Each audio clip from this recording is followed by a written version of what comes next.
मोदी जी हम यहाँ सीमा पे लड़ रहे हैं और तुम हमारे माता पिता और भाइयों के साथ क्या कर रहे हो। अगर हम यहाँ से सीमा छोड़ गए तो क्या चीन से लाओगे सेना? बहुत बड़ी बात कह दी। और वो भी क्या कहेंगे। और इनके षड्यंत्र, कश्मीर में बाजें तो पत्थर, लाल किले पे बाजें तो पत्थर, सिंगू बॉर्डर पे बाजें तो पत्थर। ये एक ही पत्थरबाजी चाल ये आई कहाँ से है? आई कहाँ से बताओ, आई कहाँ से है? ये इन्हीं के बीच से आई है। ये हमें पैसा लेकर कुछ तंत्र बना रखे जो बीजेपी के पिट्ठू हैं, वो इस काम को कर रहे हैं। समझ गो कि भाई किसान के आंसू लेकर दुनिया में जब यहाँ को बाकी जितनों भी हिंदुस्तान में किसान है वो सभी के आंसू है। कोई यूँ जाने के मेरे है या राकेश के या और कहीं के, सब किसान के आंसू है।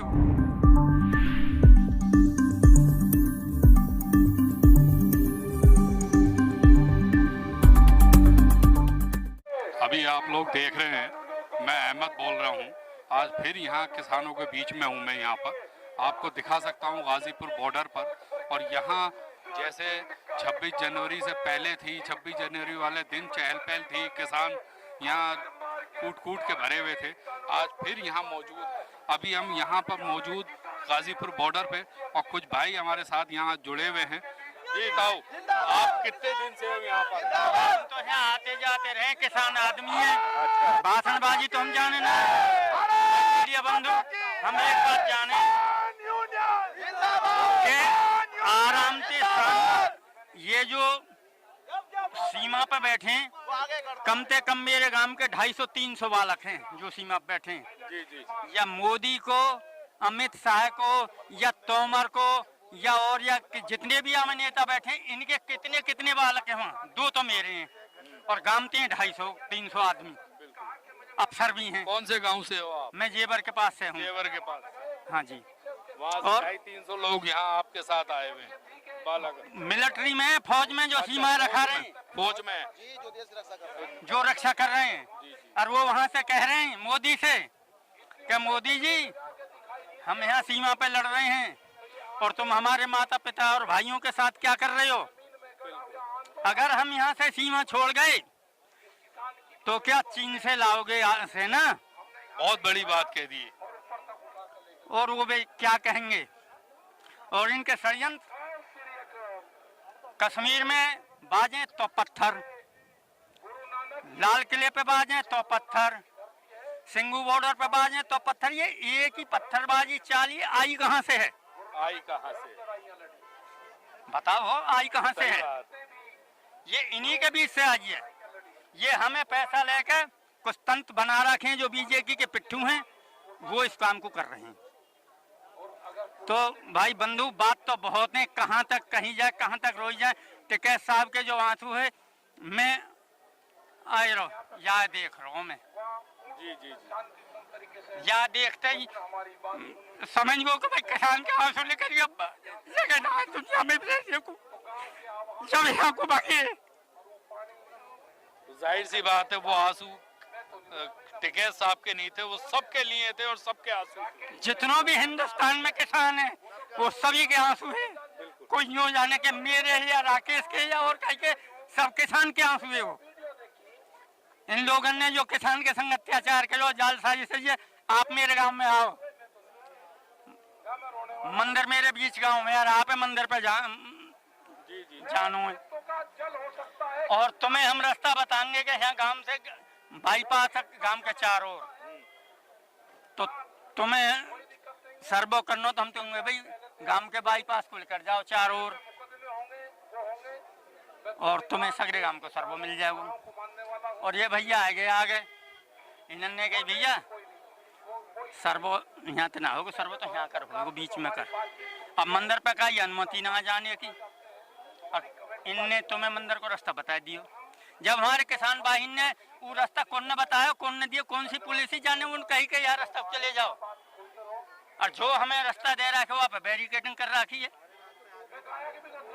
आज मैं आया हूँ नोएडा में 0 पॉइंट पर ताज एक्सप्रेस वे, घेर रखो है।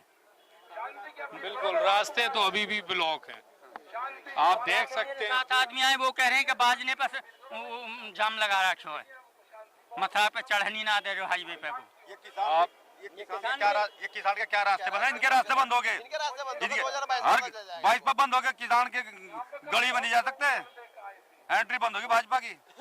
एक और कहनी चाहूँ आपसे कि ये किसान की दोगुनी आय कर रहे हैं, इन्हें जात नाते खड़े हुए और जो वायदे करे कि दोगुनी आय करेंगे, ये किसान की दोगुनी आय कर रहे हैं कि या सरकारी नफरी की दोगुनी आय कर रहे हैं? जाए 1 लाख मिलेगा तो 3 लाख मिलन लगे, जाए 10,000 मिलेगा 50,000 मिलन लगे। और किसान अब के गेहूं की या धान की पैदावारी में 60,000 की लागत है, 52,000 के धान बिके हैं, 52,000 के धान बिके हैं और 5,000 रुपया बीघे जमीन पेशगी की है। कौन सी चीजें पटाओगे? पेशगी पटाओगे या 50,000 में 60,000 की लागत लगी वह पटाओगे या बच्चे न खवाओगे? बिल्कुल बिल्कुल, ये कह रहे हैं कि हम स्वामीनाथन सीटूअल आएंगे। भैया स्वामीनाथन सीटूअल आते तो आज गेहूं 7,000 क्यों न बिक पाते? लगा लो हिसाब, कोई भैया पढ़ा लिखा हो तो। भाई मैंने तो तुम लोगों से सुनिए, कोई पढ़ो हो तो लगाओ हिसाब। आज 7,000 होना चाहिए गेहूं, जो इन्होंने 1900 को आज 1500 में मेरे गांव में बिक रहा है। 1500 का बिक रहा है अभी, जबकि 1865 रुपए का रेट है। 1500 बिक लो मेरे गांव में। कोई भैया कहते हो व्यापारी के घर चलो और गांव में सर्वे कराऊं तुम्हें। वो जो भाजपा विधायक उस दिन आता है ना किसानों भगाने खातर, वो गुंडों को लेकर अगर टिका साहब एक बार आदेश करता है उसकी ईंट भी नहीं बने उसका घर की। यहाँ आप देख सकते हैं सारे किसान भाई मेरे सामने खड़े हैं जी। ये जो दिल्ली का रास्ता है ये किसानों के खेत खलिहानों में कर करके दिल्ली पहुंचता है और किसान के इस अंगूठे की बदौलत ये दिल्ली में बैठा है, जो भी सरकार बैठी है। देखिए सरकार जो लेवी पे जो बिकवाती है गेहूं या धान जो भी चीज है, सरकार उस समय खोलती है लेवी का जो रेट और लेवी जो लगाती है जब किसानों का माल बिक जाता है। जब किसानों का माल बिक जाता है बड़े बड़े लोगों के पास जो स्टॉक करवा देती है, फिर मजबूरी में किसानों को, अब जो पिछली बार देखो किसानों को आलू का जो फसल हुई थी उसमें इतना नुकसान था कि ओलों की वजह से काफी नुकसान में रही।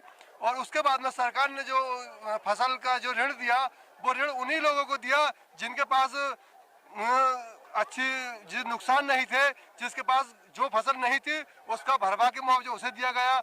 ऐसे से क्या फायदा जो हमारी गर्दन काट के दूसरों को दी जा रही है। अब ऐसे ही अभी देखो जो सब्जी आ रही है या कोई भी फसल है, अब गन्ना डाल रहे हैं हम लोग, उस पर गन्ने का जो मूल्यांकन है पर्ची पर लिख करके नहीं आ रहा क्या रेट हमारा गन्ना पड़ रहा है। हमने 1 साल कमाया और उसको हम किसी के आगे फेंक करके आ रहे हैं। अभी ये भी घोषित नहीं है कि हमें क्या रेट दिया जाएगा।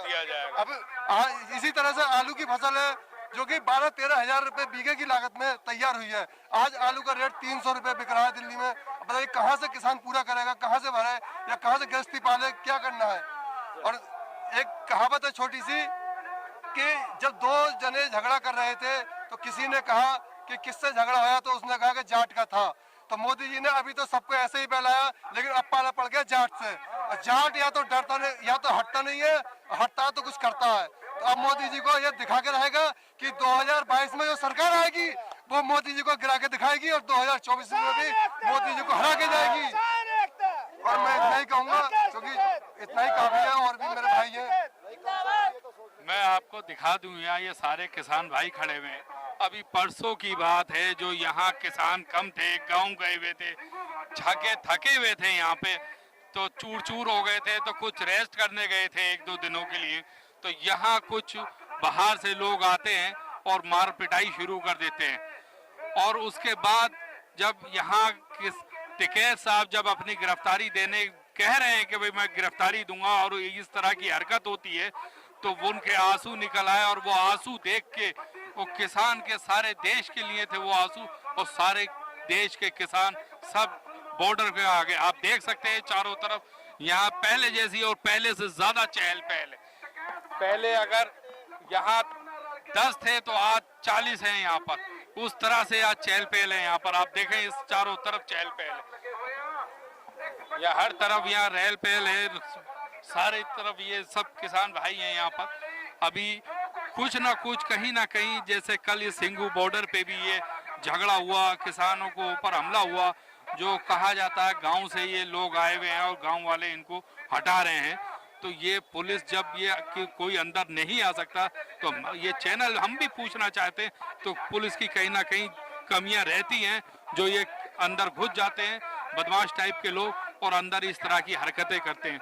जिसमें कल एक SHO जो थे, उनके हाथ पे कोई तलवार लगी, उस पे भी वो जख्मी हुए। इसी के साथ मैं अहमद, कैमरा पर्सन अली के साथ, ज़ियान न्यूज़ एक्सप्रेस, गाजीपुर बॉर्डर।